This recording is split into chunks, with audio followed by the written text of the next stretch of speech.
coisa interessante, né, gente? A professora Monique, em algumas vezes nessas 11 horas de depoimento, ela contesta o caráter do Leniel.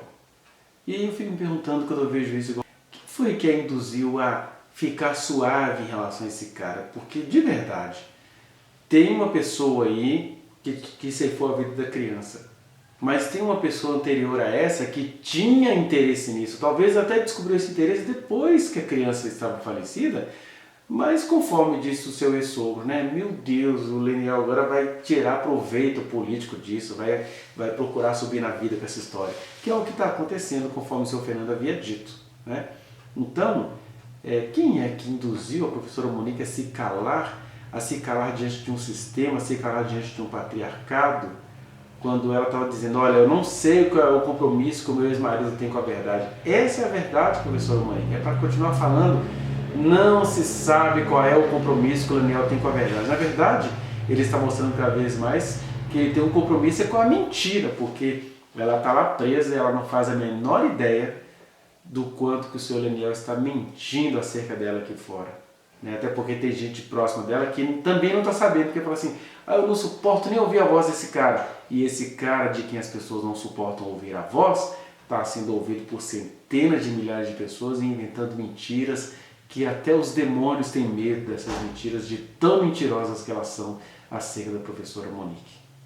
E é importante a gente colocar aí que eu concordo com a professora Monique, ela consegue entender um pouco a mágoa desse marido que perdeu o filho. Agora, a partir do momento que esse ex-marido transforma essa mágoa numa campanha de difamação, aí não, aí ela teve todo o direito de contestar. Aliás, se há contradição entre o que a professora Monique está falando e o que o senhor Leniel está falando, também era outra cariação que deveria acontecer. Deve-se exigir, olha, o assistente da acusação está inventando mentira acerca da nossa cliente, exigimos a cariação. Aí eu não sei como é que isso funciona nos ritos processuais, mas tem uma injustiça e deveria haver a cariação entre Monique e Jário, entre Monique e o senhor Leniel. Aliás, nunca vi isso, né? Um sistema judiciário brasileiro dá a um ex-marido o poder de atuar, de infligir contra a ex-esposa todas as violências constadas na Lei Maria da Penha, que é isso que o Leniel está fazendo. Aí o promotor, veja aí, novamente ele vai questionar por que a Monique não se afastou do Jário mesmo depois da morte do menino. E aí ele tenta insinuar assim, a senhora foi presa junto com ele. Sim, Certo? sim. E a senhora relatou aqui na sua primeira passagem que do meio para o final desse período que vocês estavam juntos, começa a questionar por que ele estaria fazendo um monte de coisa, por que a senhora estava sendo obrigada ou direcionada a mentir e descobrindo várias outras situações de maus tratos com outras crianças, possíveis situações. Por que a senhora não separa dele? A família dele também estava me cercando de todos os lados. A minha família também não tinha condição de pagar um advogado, até porque eu achava que um advogado criminalista custava mais de 1 milhão, não tinha noção de preço de advogado. Minha família já estava procurando, a minha família estava procurando, meu tio até, que veio aqui depor. Ele se ofereceu, o César, ele se ofereceu a pagar, ele se ofereceu a procurar. Foi quando eles acharam o doutor Hugo para entrar no caso, mas no dia que o doutor Hugo foi até a minha casa, o Jairinho chegou antes, porque ele teve algum tipo de informação de que eu tinha ligado para o inspetor de polícia, doutor Rodrigo, na 16ª Delegacia da Barra da Tijuca, para perguntar do depoimento da Débora, que eu não tinha acesso, que o doutor André estava me colocando numa bolha e eu não tinha todas as informações. E eu acreditava que o Jairinho era inocente. Eu não sabia que o Jairinho era um torturador de criança. Foi como eu falei aqui no meu depoimento. Ele, até então, tudo levava a crer que tinha sido um acidente doméstico. Até hoje, nós não sabemos de fato o que aconteceu. A senhora não está mais com ele? Não, senhor. Não.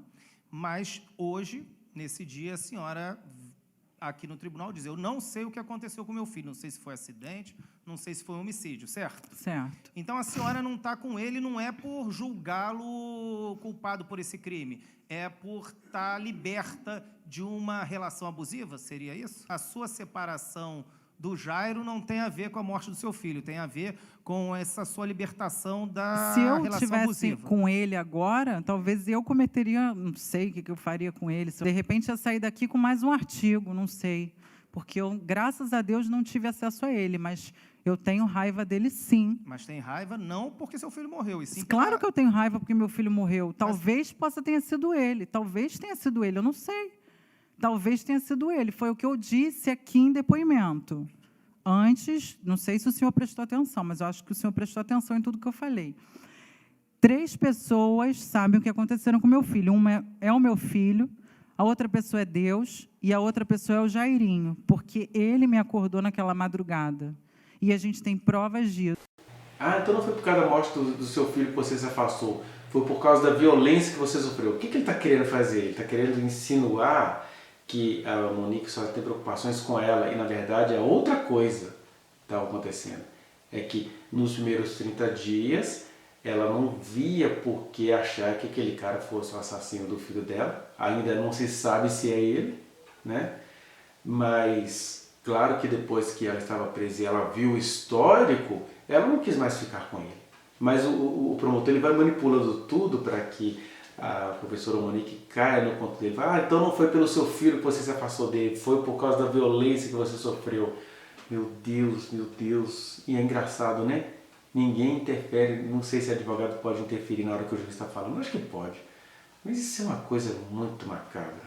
A gente precisa lembrar, a professora Monique se afastou com dificuldades do Jairo porque os primeiros advogados do caso escondiam dela, né, tudo aquilo que estava sendo noticiado sobre o Jairo. Então ela não tinha nem critério para falar assim, peraí, esse cara tá estranho.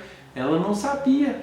E ela provou isso nesse próprio depoimento. E por último, né, que é a coisa mais nojenta que eu vi aí nessa interlocução do promotor com essa mulher que é digna de todo o carinho, de todo o respeito, de toda a compreensão, a professora Monique, mas o promotor esculachado e virou um nojo nessa hora, porque ele chega... Então, eu não menti no hospital. Eu não pratiquei crime de falsidade ideológica para ocultar um ato ilícito do Jairinho, até porque eu não ocultaria. Não coadunei com nenhum ato ilícito dele, com nenhum tipo de tortura, não coaduno. Como eu falei para o senhor, trabalhei 11 anos em escola, tive contato com professores, com funcionários, jamais fui omissa também na minha escola, até porque todos nós sabemos que também existem casos de agressão a crianças e a alunos, tanto verbais quanto físicos e como sexuais. Nunca fui omissa, sempre fui uma pessoa ativa. E em relação ao meu filho, também nunca seria, nem em relação a outra pessoa e nem em relação ao meu filho. Não coadunei e não coadunaria com nenhuma prática ilícita do Jairinho e nem de outra pessoa em relação ao meu filho. A senhora, no desespero também, comeu os dedos, que até sangrou, foi ao pronto-socorro? Existe algum documento médico de atendimento? Não, tanto que eu não fiz nem as... Não, se o senhor quiser ver, meus dedos estão comidos hoje também. Porque eu, desde que meu filho morreu, eu como os meus dedos. De pronto-socorro, é isso? Não, o senhor pode até ver aqui meus dedos, que eles estão todos comidos e sangrando. Ele quer que ela traga provas para ele de que entre ali a morte do seu pequeno e o enterro, que ela teve situações de estresse, que ela chega a narrar que ela roeu unhas até sangrar os dedos e tudo.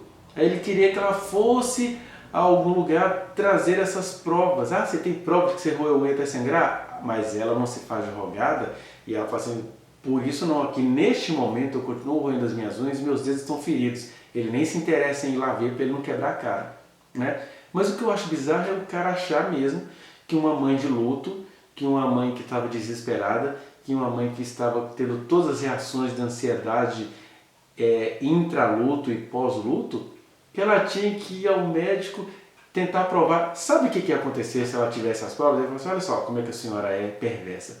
A senhora, no meio do seu luto, foi ao médico pegar prova de que sua unha estava ferida, então a senhora já sabia que a senhora seria chamada. Olha o labirinto que esse promotor põe essa professora, gente. Meu Deus do céu, eu fico abismado com essa sabedoria demoníaca, macabra desse promotor.